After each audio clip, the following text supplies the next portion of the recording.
चाहे सृष्टि को जिस प्रभु ने, वही ये सृष्टि चला रहे हैं।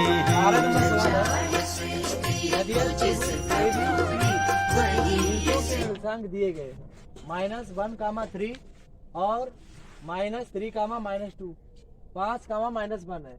तो शीर्ष ए बी, जो शीर्ष हमारे ए और बी है से खींची गई मध्यिकाओं की लंबाई ज्ञात कीजिए।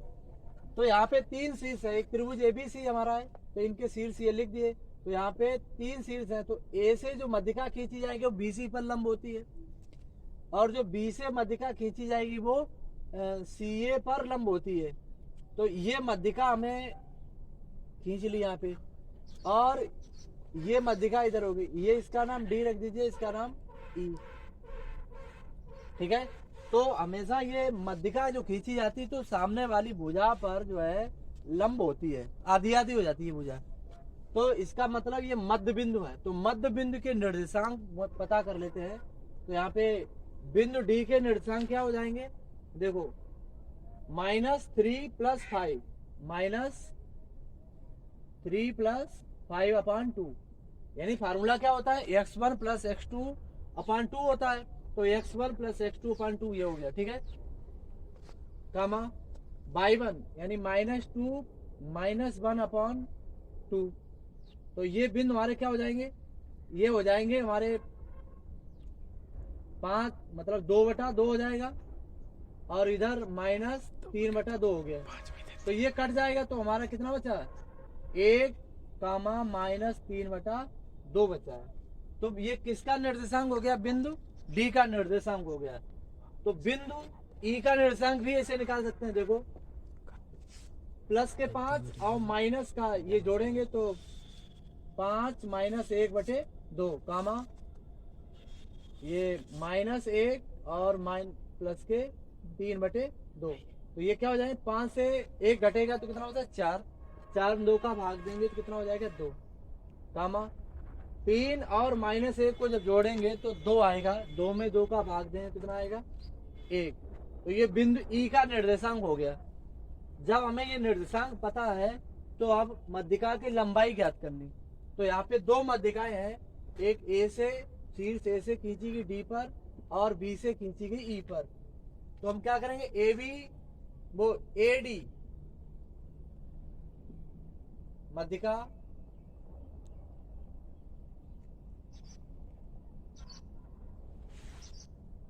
यहाँ पे ए शीर्ष पता है और मध्य बिंदु भी पता है मुझे।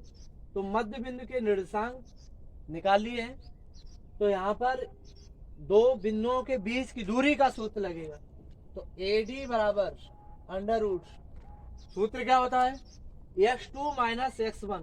तो x2 हमारा कितना 1 है, 1 - x2 कितना है, मतलब x2 1 है हमारा, और x1 कितना है, -1। तो यहाँ पे प्लस का 1 हो जाएगा, whole square plus by two कितना -3/2, माइनस x1 कितना है 3, तो आपका रहेगा यहाँ पे 3, इसका होल स्क्वायर बराबर √, 1 कितना होगा 2, 2 का वर्ग प्लस इसका एलसीएम लेंगे, 2 3 6 और 3 कितना हो गया माइनस का 9, 9/2 का होल स्क्वायर √, इसका वर्ग कितना हुआ 4, और 9 ने 81/4, माइनस संख्या वर्ग करोगे तो यही रहता है।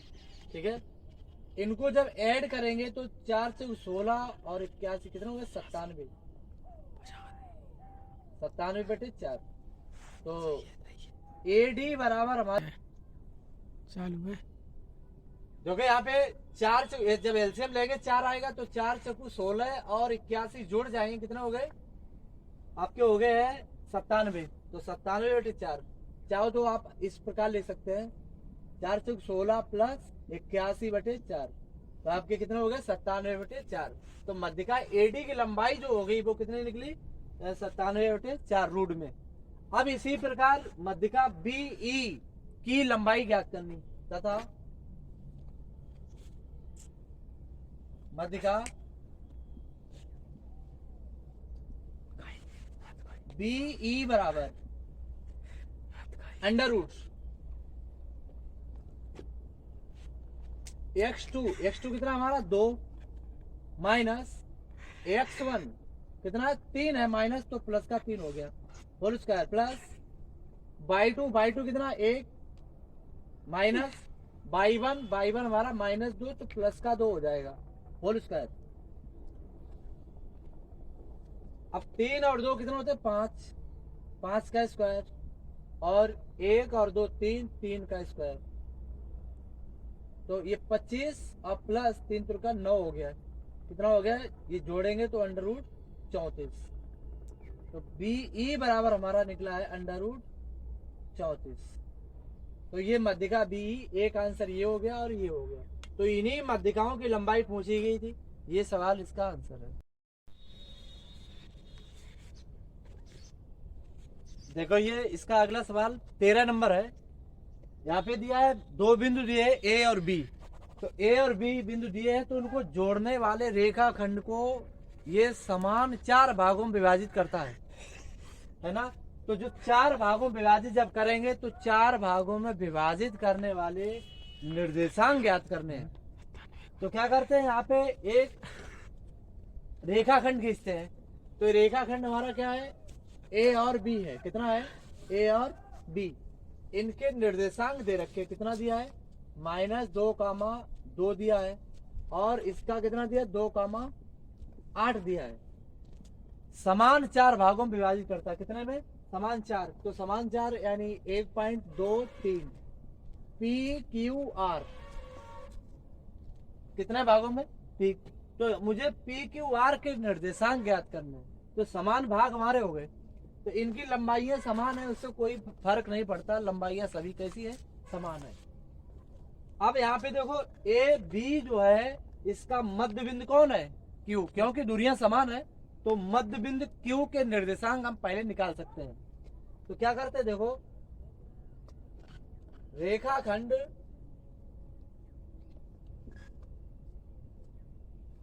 AB का मध्य बिंदु Q के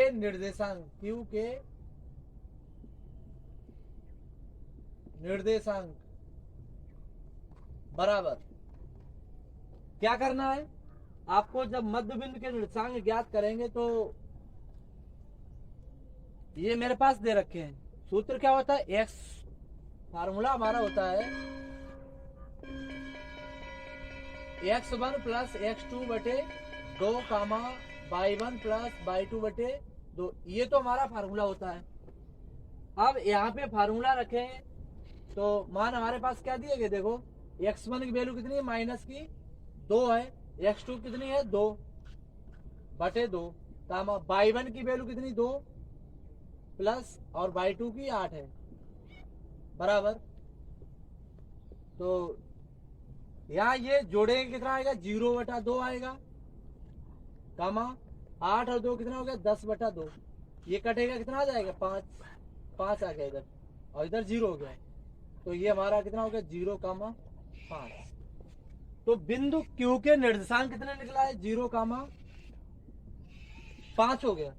ठीक है ये बिंदु Q के निर्देशांक हो गए। अब हमें जब Q के पता हो गए तो P जो हमारा A और Q का मध्य बिंदु है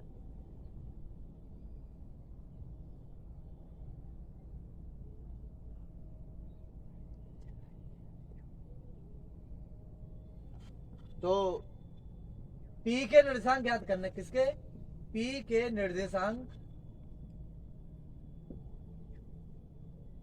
बराबर ये किसका मध्य बिंदु AQ का मध्य बिंदु AQ का मध्य बिंदु। तो AQ मध्य बिंदु क्या है P है तो इसके निर्देशांक निकालो। सूत्र क्या होता है वही सूत्र है x1 कितना है यहाँ पे -2 प्लस x2 कितना है 0 बटे 2 y1 कितना है इसका 2 है इसका 5 है तो 2 + 5 बटे 2 बराबर। इसमें कितना आएगा -2 बटे 2 होगा 5 और 2 कितना हो गया 7/2 बराबर ये कट जाएगा 1 आ गया तो ये -1, 7/2 तो ये बिंदु P के निर्देशांक आ गए। ठीक है तो बिंदु P के निर्देशांक कितना हो गए -1, 7/2 हो गए। अब बचे R के निर्देशांक Q और B के मध्य बिंदु के निर्देशांक के बराबर होंगे तथा R के निर्देशांक